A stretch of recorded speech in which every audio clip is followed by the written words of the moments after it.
बिस्मिल्लाहिर्रहमानिर्रहीम। Last subject में हमने जो बात की थी, जो टॉपिक डिस्कस किया था, वो सेक्शन 14 सेल टैक्स एक्ट 1990 था, जिसमें हमने बताया था कि कौन से जो लोग हैं जिनको सेल टैक्स में जिनकी रजिस्ट्रेशन ज़रूरी है। तो हमने डिटेल में इसको डिस्कस किया, लेकिन ये सेक्शन 14 जो है वो डिटेल में ये भी बताता है कि अगर कोई बंदा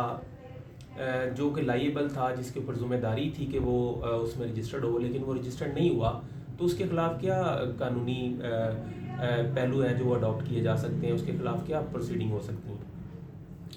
सेक्शन 14A(B) ये कहता है कि अगर किसी बंदा जो बाइंड था, जिसके पास वो रिटेलर कैटेगरी में आ जाता है टायर 1 में, तो अगर उसने रजिस्ट्रेशन नहीं करवाई तो कमिश्नर के पास ये इख्तियार है कि वो उसका वो इलेक्ट्रिसिटी और गैस का जो कनेक्शन है वो बंद कर दे। अगर बंद कर दे, अगर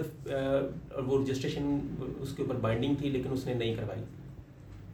नंबर 2 ये होता है कि अगर कमिश्नर ने उसके खिलाफ प्रोसीडिंग कर ली, ठीक है, उसके पास उसके खिलाफ सारी कार्रवाई हो गई, उसके बिजली के बिल कनेक्शन जो है वो बंद हो गए, तो अब उसके वो ये है कि अगर वो उस ये डिसकनेक्ट कनेक्शन के बाद वो रजिस्ट्रेशन करवा लेता है, तो कमिश्नर जो है वो उसका कनेक्शन जो वो रिस्टोर कर सकता है। आगे इसमें क्या और प्रोसीडिंग हो सकती हैं। 14A(C) जो है वो कमिश्नर को ये इख्तियार देता है कि वो जो बैंकिंग सेक्टर्स हैं, फिनंशियल इंस्टीट्यूशंस ऑफ पाकिस्तान है, जहाँ जिस प्रेमिसेस में, जिस फिनंशियल इंस्टीट्यूशन में, जिस बैंक में उस बंदे का जिसने non compliance of order of commissioner का किया है, जिसने कमिश्नर के ऑर्डर को कंप्लायंस नहीं दी, तो वो मुतल्लिका जिस बैंक में उसका अकाउंट होगा उसको इन राइटिंग लिखेगा कमिश्नर के, इसका जो अकाउंट है वो बंद कर दिया जाए या उसको सस्पेंड कर दिया जाए, और रिटर्न ऑर्डर जो है वो बैंक फिनंशियल इंस्टीट्यूशन को कमिश्नर लिखेगा। जो पहली सस्पेंशन है वो 3 दिन की होगी। अगर इसके बाद भी वो जो है बंदा रजिस्ट्रेशन नहीं करवाता,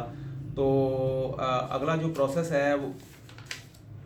रिपीट जो है ना, वो 2 दफ़ा मज़ीद कमिश्नर है जो उसका 3-3 दिन का, 1 हफ्ते के वक्फे के बाद उसका अकाउंट जो है वो सस्पेंड कर देगा, लिखेगा इन राइटिंग उस मुतल्लिका बैंक को कि इसका मज़ीद सस्पेंशन जो है वो 2-3 दिन की 2 दफ़ा वो कर सकता है। अगर ये सारी प्रोसीडिंग जो उस बंदे के ख़िलाफ़ हो जाती है, लेकिन वो फिर भी कंप्लायंस नहीं देता, वो रजिस्ट्रेशन नहीं करवाता, तो कमिश्नर के पास ये इख्तियार है कि वो उसका बैंक को लिखे मुतल्लिका जिसमें उसका अकाउंट है, कि उसको परमानेंटली बैन कर दिया जाए या बंद कर दिया जाए। अगर ये सारी प्रोसीडिंग जो उसके ख़िलाफ़ हुई है बंदे के, वो उसके वो इस सारी जो प्रोसीडिंग है उसको फेस करने के बाद वो कहता है कि जी मैं अपना ये सारी चीज़ों को फॉलो करता हूँ, अपना रजिस्ट्रेशन करवा लेता हूँ GST में, तो कमिश्नर के पास ये इख्तियार है, बल्कि वो बाइंडिंग है कि वो उसके ऊपर कि वो 2 दिन के अंदर अंदर अगर वो रजिस्ट्रेशन करवा लेता है तो उसके ये सारे जो अकाउंट्स है वो जो सस्पेंशन है या परमानेंटली बंद है तो उसको बहाल करें। अगर कमिश्नर के हुक्म के जो अग्री पार्टी है, अगर उसको सज़ा हो जाती है या उसका बैंक बैन हो जाता है परमानेंटली, या उसका सस्पेंशन रहती है, तो वो उसके फाइनल डिस्पोजल जो कमिश्नर के ऑर्डर है उसके खिलाफ वो 30 दिन के अंदर कमिश्नर को अपील कर सकता है। ये सेक्शन जो इसका AC है ये बाड़ लगाता है या इख्तियार देता है उसको कमिश्नर को कोई ये सारी प्रोसीडिंग उसके खिलाफ करे। इसके अलावा अगर ये सारी प्रोसीडिंग उसके खिलाफ हो भी जाती हैं लेकिन वो बंदा फिर भी रजिस्ट्रेशन नहीं करवाता GST में, तो आगे उसके खिलाफ क्या प्रोसीडिंग हो सकती है। इसके बाद जो कमिश्नर है उसके पास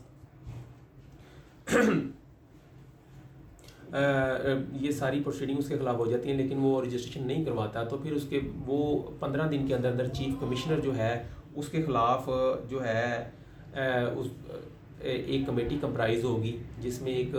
चैम्बर ऑफ कॉमर्स का बंदा और एक बोर्ड का बंदा, फेडरल बोर्ड ऑफ रेवेन्यू का बंदा उसमें मौजूद होगा। तो वो उसके ख़िलाफ़ जो है ना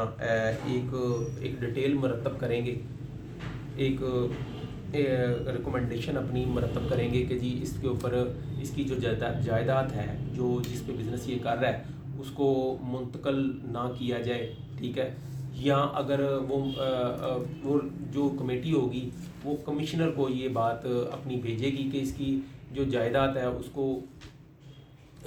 मज़ीद ट्रांसफ़र ना होने दिया जाए, बाड़ लगा देगी उसके ऊपर। और इसके अलावा लास्ट एंड फाइनल ये है कि अगर ये सारी प्रोसीडिंग उसके ख़िलाफ़ हो जाती है तो जो ये